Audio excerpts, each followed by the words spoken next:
Welcome back to the Average Fan Podcast. My name's Sabri. A couple of things to talk about today. We're going to talk about the England game. I didn't get a chance to record a video yesterday, hence why it's a day late.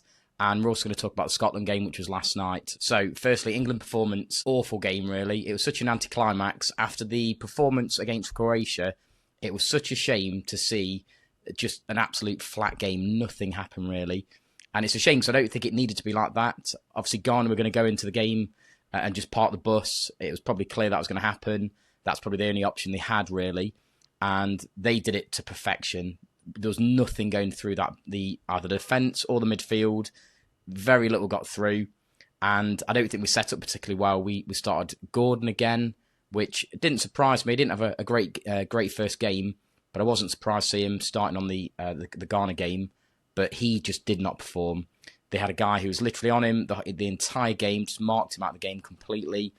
And I think, unfortunately, with him being a right-footed player on the left side, it just gave him no option to run around the player, do the little runs, and try and get that cross in before the player was literally on his back. So he was effectively just marked out of the game. On the other side, you had Madwaki, who started again and was equally as frustrating as he was in the original game against Croatia, just simply for the fact that he just wasn't taking on players. He did do that a little bit more in the Croatia game. He just wasn't then crossing it when he did that. In this game, he literally didn't beat any of the players. He'd take a few steps forward, turn back and play it backwards again. So on both wings, nothing was going into the box at all. And that did change when they brought on Saka later on in the second half. That definitely improved. And it's a shame that Saka's injured or is recovering from an injury, because it definitely would have been better to have had him on the pitch much sooner than he was. But interestingly, the second that Madwaki moved over to the left side, you saw a different player. Suddenly you have this left-footed player playing on the left, and he was beating a few players almost immediately within a few minutes of him swapping over to that side. So it does make you think, going forward on our next game against Panama, you'd think they're going to look at that blueprint and think this is the way to break England down and to frustrate the game. So I'd expect we're going to see a similar move from Panama on the next game on Saturday. So I wonder if we're going to see a difference in setup of the players. Maybe Rashford, who came on and definitely looked better than Gordon did in the same position. Maybe we'll see him start instead. Maybe we'll see Madwaki on the left side to begin with, and then Rashford will come on for the second half. I'm not too sure, but we cannot start the third game with the same team setup. It just didn't work, and I'm pretty certain we're going to see a carbon copy for the Panama game unless we change things ourselves. The other things to talk about, Jed Spence, he started as left back, which I could understand why he picked him. He's a much quicker player, I guess. That's probably what he was thinking, than Nico O'Reilly. But I don't think he'd understood the objective of why he was there, because there was just no link-up play between him and Gordon.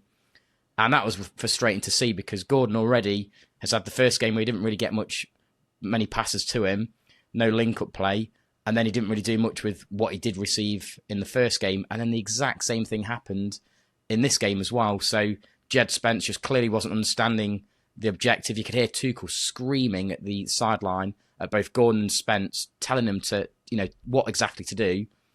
And they just clearly weren't doing it. And I've seen a lot of people immediately ripping into Tuchel, saying, oh, he set it up wrong, it's his fault.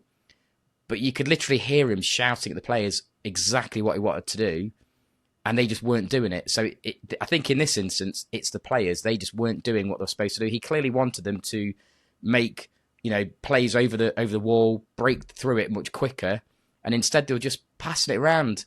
2-3 touch football. It's way too slow. When you've literally got a team just sitting back, just parking the bus, you've got 8-9 players literally within the first 20-30 yards of their half. You need to break down much quicker. You need to play fast balls. Everything we tried to do to bring them out of their half just didn't work. They just sat back the entire time. So they knew exactly what they were doing. We just didn't adapt or change anything we were doing. And that's why it was so frustrating to watch. It was a shame to see Spence on there. I do think he's a good player. I think the friendly games, I think he played really well. I was quite excited to see him there because he's a fast player. I just don't think he understood what the objective was, and he just clearly wasn't acting on what the manager was asking in when he was playing. it is a shame because it would have been nice to see somebody like Shaw there instead. I know he's probably not as fast as Jed Spence or Nico O'Reilly. Maybe that's why he hasn't been picked, because the Ghanaian player who clearly he was trying to mark out the game, he managed to keep up with him. There's a few opportunities they had, and it was a good job that he was there. But to be honest with you, had we been playing better at the other side, I think it wouldn't have been such a problem. But we didn't really have anything going forward. I don't really think we had many opportunities to score other than the Kane opportunity. Nico O'Reilly hit the crossbar and it came back. And Kane, you'd guess that 99 out of 100 times he's putting that in the back of the net. And typically it's the one time when we really needed it and he scuffed it over the bar. So that was quite frustrating to see. And then other than that, there really wasn't anything else at all that looked like an opportunity for ourselves, whereas Ghana, with the few chances they had, they should have put goals away. We should have easily been a couple of goals down if they'd have actually been more clinical with their opportunities.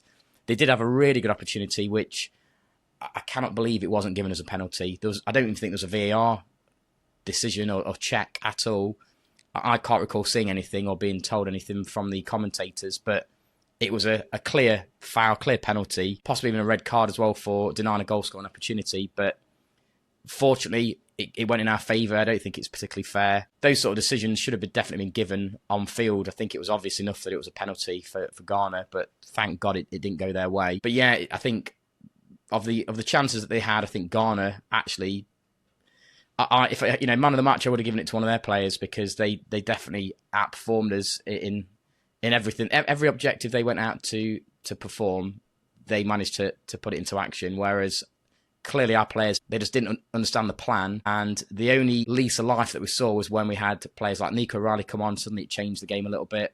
When Rashford came on and Saka came on, again it changed a little bit. Even Bellingham, I don't really remember in the game seeing anything overwhelming that he did or added to the game. It's just, I don't know, all the players just didn't seem to, like, nothing changed. The second half started, I thought, within 10 minutes, Tuchel's going to watch what happens. If it's the exact same, we're going to see changes. And I think he waited until like the 75th minute before he made any changes at all. And I just feel like it was way too late by that point. So that's definitely something I'd say Tuchel should have done better on. But the players themselves, he definitely told them what he wanted from the game, and they definitely didn't perform that at all. So it was very frustrating to see all the original starting players just not get it at all. And I really hope when the third game's played, we're going to see players like Saka starting, maybe Rashford, or maybe just Madwaki on that left side instead, just to start with, and then bring Rashford on for the fresh legs, in the second half. And yeah, I think we'll be idiots to miss an opportunity like going into the third game and being able to put a stamp on it and hopefully take away 7 points from the group stage. So fingers crossed.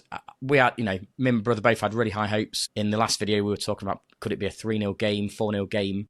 I mean, as soon as the game started and you saw how poorly we were performing and how much Ghana parked the bus, it was pretty obvious by that point it just wasn't going to happen at all. And even by the second half, there was no changes at all. So we definitely need to address this going into the third game. I'm pretty certain they're getting an absolute dressing down from Tuchel throughout the week. And hopefully we're going to be able to action Tuchel's game plan much better in the third game. The second thing to talk about was the Scotland game, which was last night. They were playing Brazil. I kind of hoped they'd be playing a little bit better than they did. They had a really silly mistake from the defender so early on. I think it was within 10 minutes of the game starting. And I don't know what he was doing. The keeper played out to him. All you need to do is play it to the player that was literally 13, 14 feet away, and instead he managed to completely scuff it, and Vinicius Jr. gets it and immediately puts it in the back of the net. And when you go down to someone like Brazil that early and it's a mistake like that, oh God, it killed the entire motivation, and all the steam just went out of that engine. And it wasn't surprising to see yet another mistake being made and them scoring again. Fortunately for Scotland, they deemed it a foul in the lead up to the mistake, and they chalked the goal off. But I think Scotland were very lucky there, because I don't think it was enough to give a foul on that. I think it was very soft. I think most of the time that would be given. So Scotland were very lucky that the second mistake didn't end up being a goal in the end. But the game ended, I think it was 3-0, wasn't it? And it could have been way higher than that. They just didn't perform very well at all. they probably needed to do what Ghana did and just defend a bit better, just park a few players, in their half a bit more. I think they seriously thought they were going to go out and hopefully score, which it was quite obvious it wasn't going to happen, really. And Brazil were they're just too quick. There's no surprise that the players that they have are world class because they play for some of the best teams in the world, and it shows. It's just they could get round Scotland so easy. I think, fortunately for Scotland, they are currently third in their group, and they are currently in the top 8 teams of the 12 in the third place. So as it stands at the moment, they are definitely proceeding to the next stage of the tournament. Still 4 games to be played, which of those 4 groups, quite easily, at least 1 or 2 of those teams could end up on a higher goal difference or higher points than Scotland. So they're not out of the woods just yet, and I'm not too confident that they're actually going to proceed. The only people that are below them are Cape Verde, and I think they'll very quickly be knocked out as the next few games are played. So I don't know. I don't really have high hopes for Scotland. I think even if they do progress, the way they played last night and the way they played in the previous game as well, I don't think they'd progress any further. I think for them, I guess they'd be happy just to finally make it out of the group stage, because I don't think they've ever actually made it out of a World Cup group stage. So I guess every cloud has a silver lining, I guess, but I don't have high hopes for them progressing any further than last 32, really, if they do manage to get out of the group stage. Last thing I guess to mention is just lead up to Saturday's game against Panama. I think of all the 3 teams that are in our group, they're clearly the lowest ranked, but I don't think we can go in too cocky, really.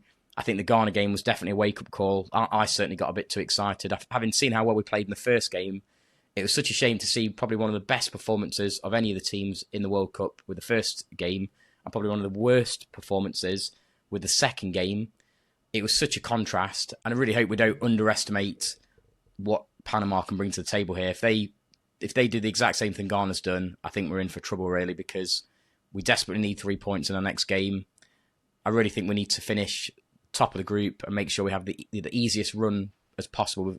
We've still got an extra game to play to get through the tournament now and to make our way to the final. So we just need to do everything we can to make sure that the third game is played exactly as we want to play it. If it means not starting up Gordon for the next game, then so be it, because I definitely think he was one of the weak links in the last 2 games. But yeah, short one today. Mostly just catching up on the Scotland and the England performances. I'll be back tomorrow, and hopefully we'll have more results come through, and we'll have a better indication of where Scotland are going to sit on the top 8 table. And you never know, maybe they'll still make it through to the last 32.